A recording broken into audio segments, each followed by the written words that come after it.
This whole thing is a sad episode for the country. I thought their testimony very powerful. These are two very credible witnesses who speak from the heart. Like we said in the hearing today, 4 facts will never change. The transcript speaks for itself. There was no conditionality, no quid pro quo in the transcript. The 2 guys on the call have both been very clear. No pressure, no pushing, no linkage to investigations in both President Zelensky and President Trump have said. And of course, President Zelensky didn't pledge to do any investigations prior to the aid being released. And the Ukrainians didn't know that the aid was even on hold at the time of the call. Their first 2 witnesses. Neither one of them's ever talked to the president, talked to Chief of Staff Mulvaney, or talked with Mayor Giuliani. And as I said with Ambassador Taylor, he had 3 meetings with President Zelensky, and all 3 of those meetings never once did this idea of linking security assistance dollars to an investigation ever come up.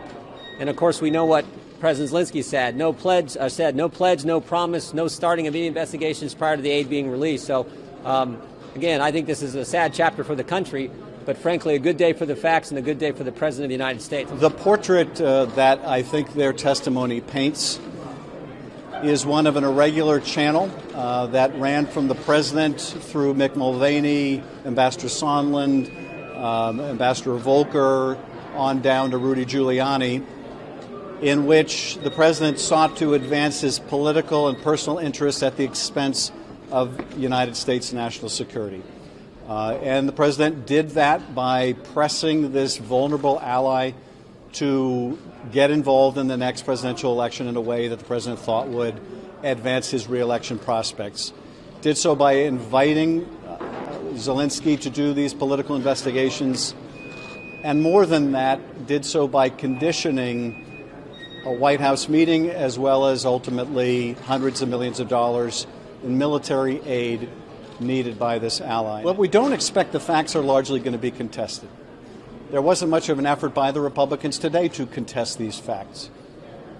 Ultimately, what we will need to decide, and what I hope members on both sides of the aisle in the House and if necessary in the Senate, what I hope members will think about is,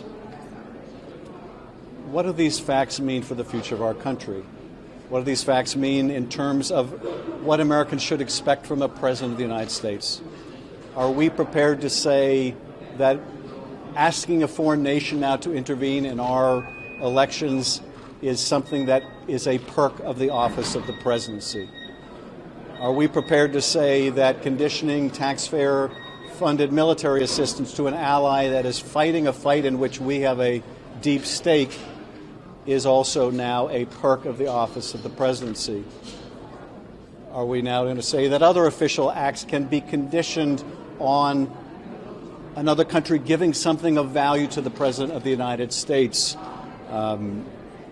Is just now going to be the new normal for the President of the United States?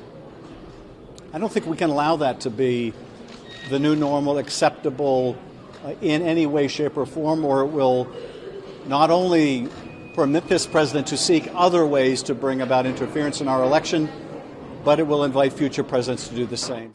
First, how many other people are in that group of people you communicated with outside the 4 individuals I just named?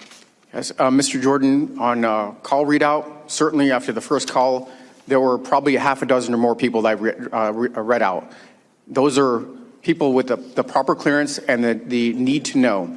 In this case, because of the sensitivity of the call, and Mr. Eisenberg told me not to speak to anybody else, I only read out, outside of the NSC, 2 individuals. 2 individuals. Das Kent and one other person. And you're not willing to tell us who that other individual is? Mr. Chairman, point of order.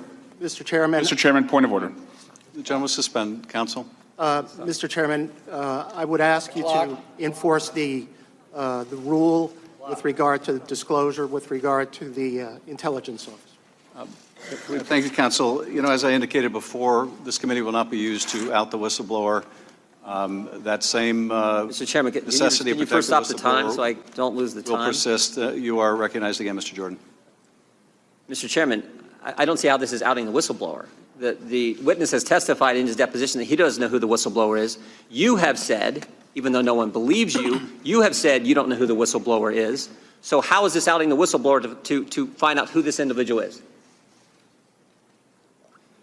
Jordan, this is your time for questioning. You can use it any way you like, but your question should be addressed to the And I'd witness. like to- And your question should not be addressed to trying to out the whistleblower. Well, okay.